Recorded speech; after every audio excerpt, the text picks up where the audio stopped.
Morning, morning, morning. Yes, we're back with another episode, another rider. Today we have a lovely lady all the way from the States, but at the same time she's lived here for over 20 years and she moved back.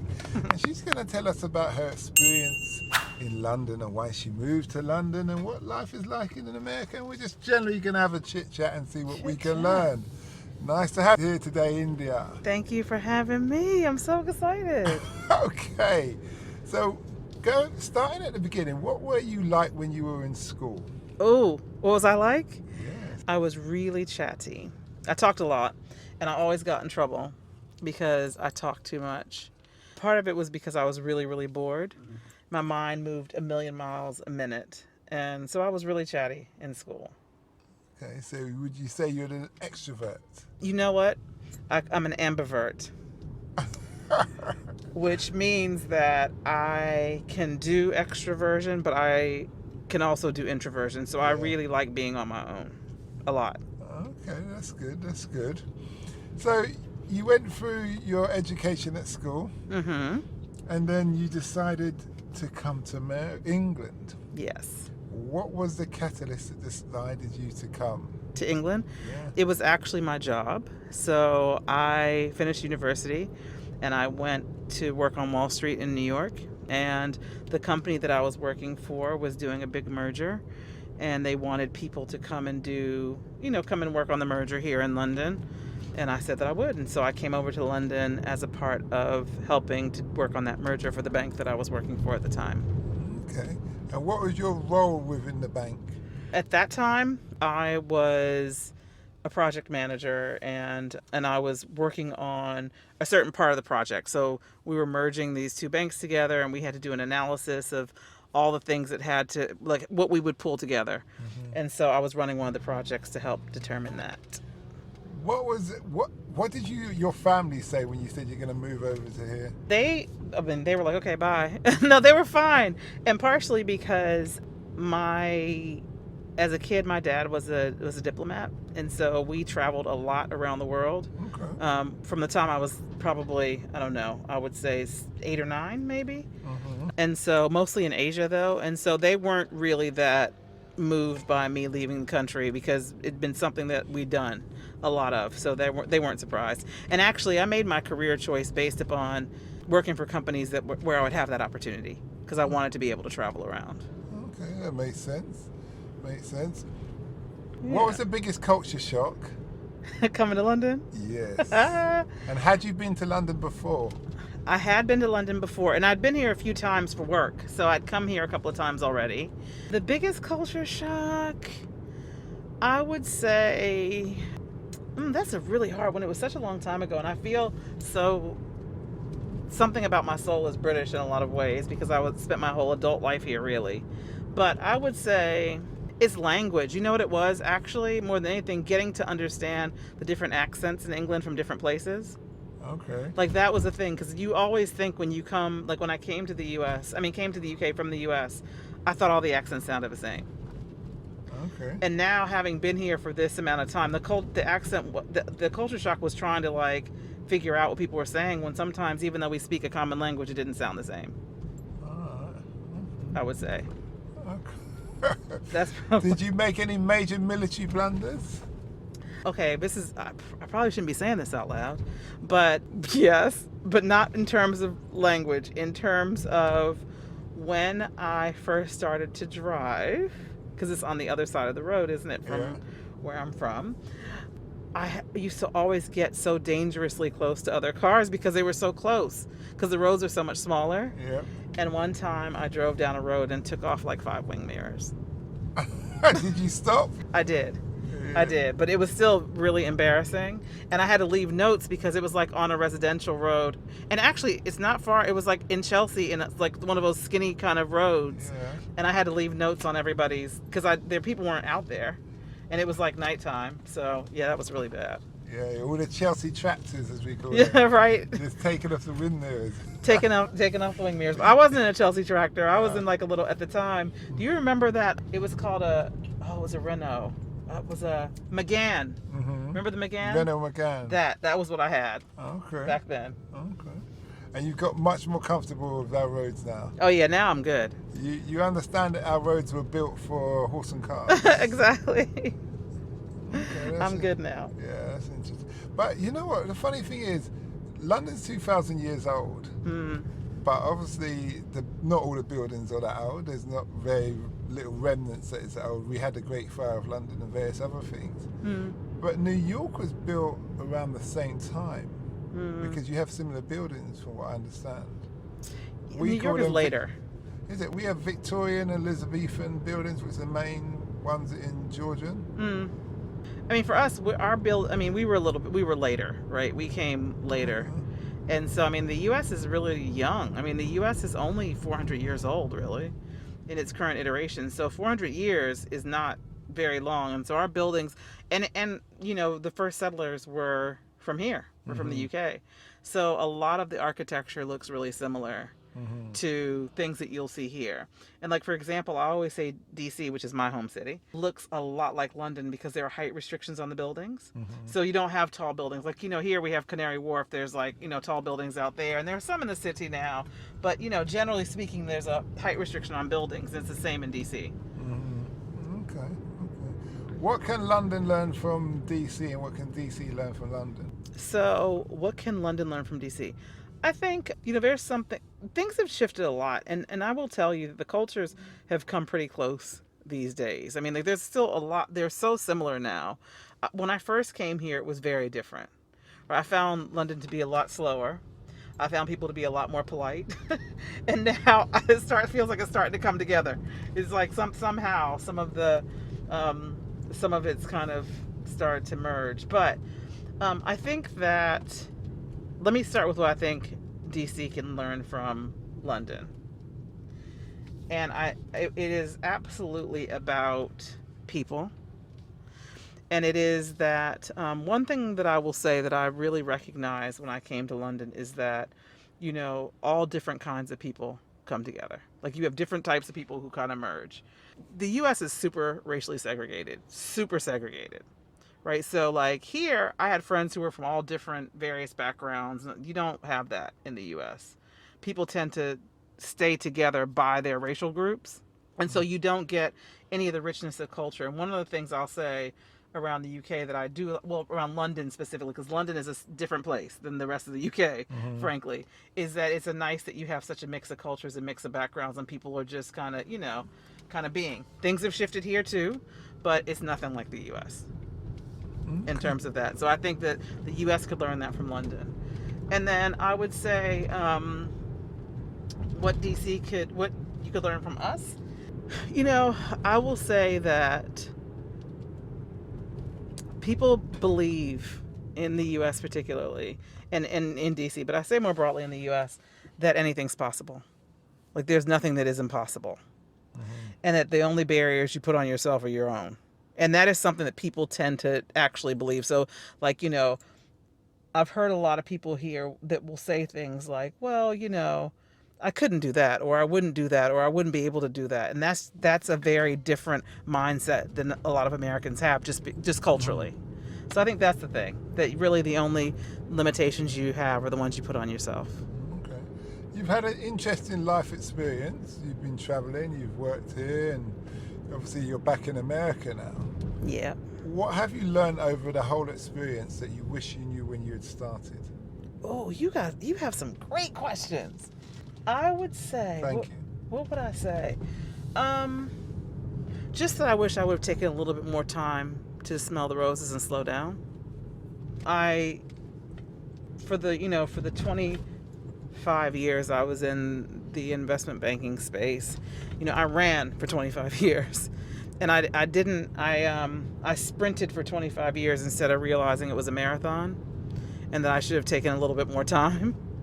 And so I think that I missed a lot of things in hindsight when I think about the kind of, you know, I went to some wonderful places. And I didn't just live in the UK. I lived in Japan and came back. I went to Frankfurt and came back. So, you know, I went to some great places, but I wish I would have taken a little bit more time to smell the flowers.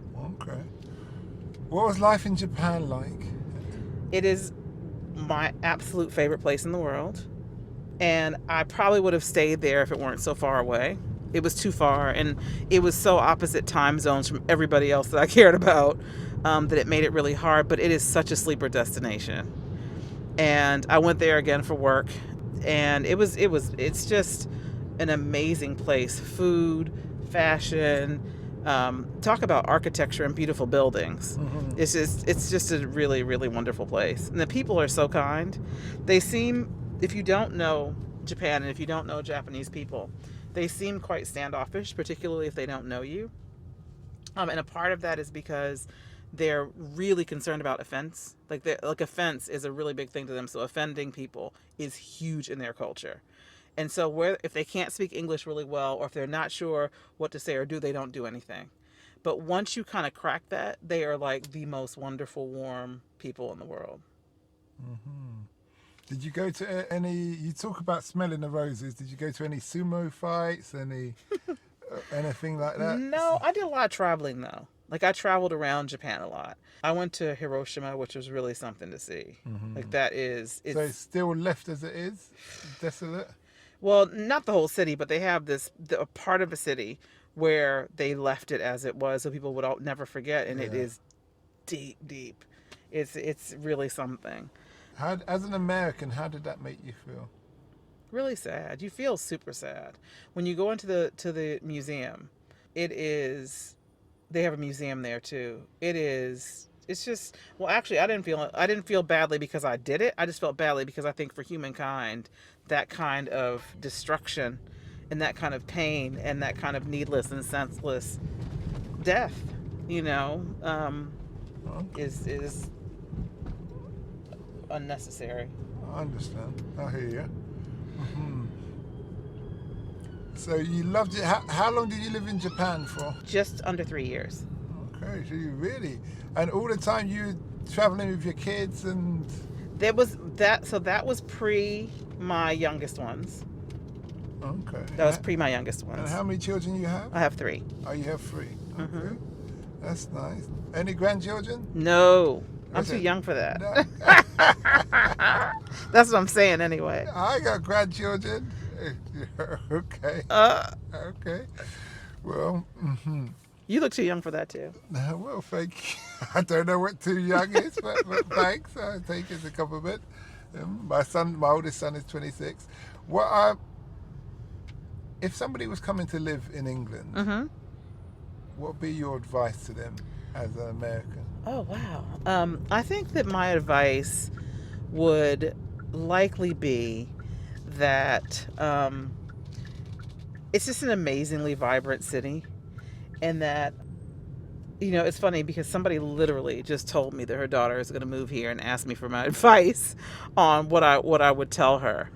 And I think that it's don't bring any of the inhibitions that you have, or don't bring any of the assumptions that you have that might be from wherever you hail with you, and that you come with an open mind and explore it in all of its glory and all of its history. That's what I would say. Mm-hmm. Just don't come with any assumptions. Okay. And walk a lot. I walked a lot when I lived here.